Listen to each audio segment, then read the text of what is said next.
Okay, so to conclude our session, we'd like to share with everyone some resources and upcoming professional learning opportunities for ALS.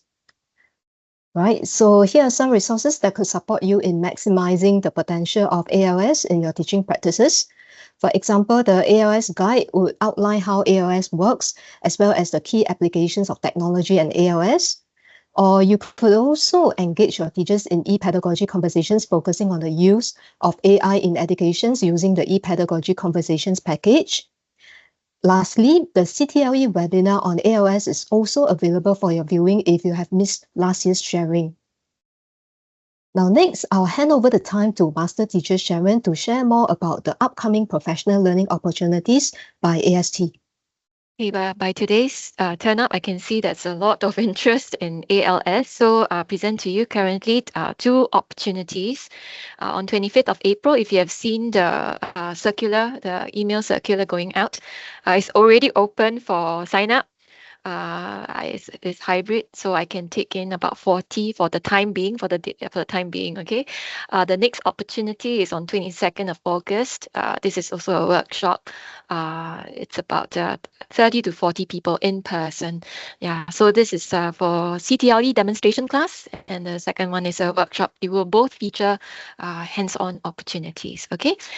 Next slide, please. What exactly are we going to say about the use of ALS, right? So one of the use cases we recommend, we can leverage EdTech, in this case ALS, as a tool as a capacity multiplier, to facilitate DI, differentiated instruction, and to support the development of student metacognition. Like for example, at the engagement phase, this is where students acquire new knowledge, learn something new for the first time. This is where they build their schema for the first time. So what we can do, what it looks like in the classroom, is that teachers we could unpack the success criteria with the students, teach a new subtopic, and then assign an exit card about 2 to 3 questions using FA Math. Right? I can see from the data some of you have used FA Math. If not, never mind. There's also FA Math workshops ongoing. Yeah. Okay. Then after that, the teacher could review the learning data from the SLS and then heat map and promptly arrest errors and address the gaps before the students proceed to the mastery phase.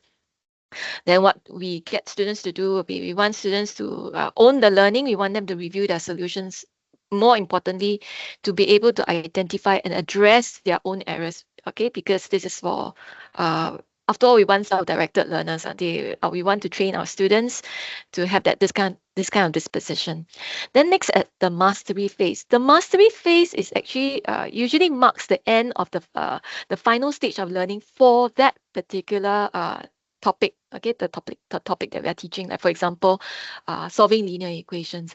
This is where students consolidate and extend their knowledge, and this is a crucial phase that prepares students for transfer.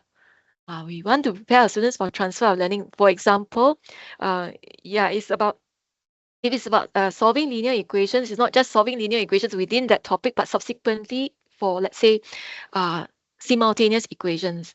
We want also them to be able to be fluent in solving linear equation of one variable, right?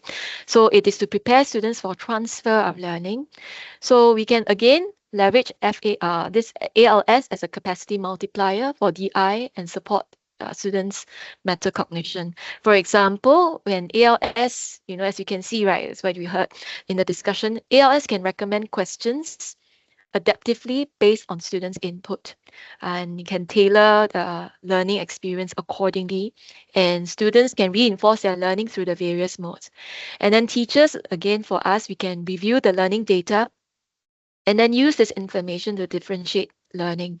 So I'm looking forward to the March platform, okay, where the data will give us a little bit more information and also help our students to look at their learning in a better way, in a sharper way. And then so by removing the cognitive load of choosing questions from both teachers and students, teachers are freed up, students are freed up to engage in consolidating learning and participate in reflective review. So this is just one of the ways, we're going to propose the use of ALS at the mastery phase. Okay, thank you. Thank you, Sharon. So as we conclude today's session, let's look ahead to your next steps with ALS. We strongly encourage everyone to familiarize yourself with ALS by exploring the system, the features and resources available. Right? You can also try to use ALS to support students' learning by integrating ALS into your lessons. Perhaps you can start small if you need, perhaps with one class or with one topic, and gradually expand the usage as you gain confidence. Now, what is more important is that we also like you to teach your students to use ALS as a collaborator to enhance their learning. And as teachers, continuously try to reflect and share your experiences with other teachers in the department. For example, as you use the ALS, take note of what works well, any challenges that you face, and how your students respond. Now, as the ALS is very much a work in progress, the system will be continually be enhanced to meet the needs of our teachers and students. And in this spirit, we warmly welcome your input to make the ALS even better. Now, if you encounter any technical issues or have feedback for the system or items, please contact us via the links provided so that we can resolve the issues quickly.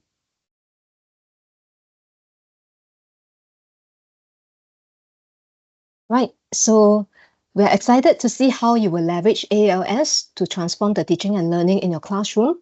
Thank you for your active participations today and have a great evening ahead. Thank you, everyone. Goodbye.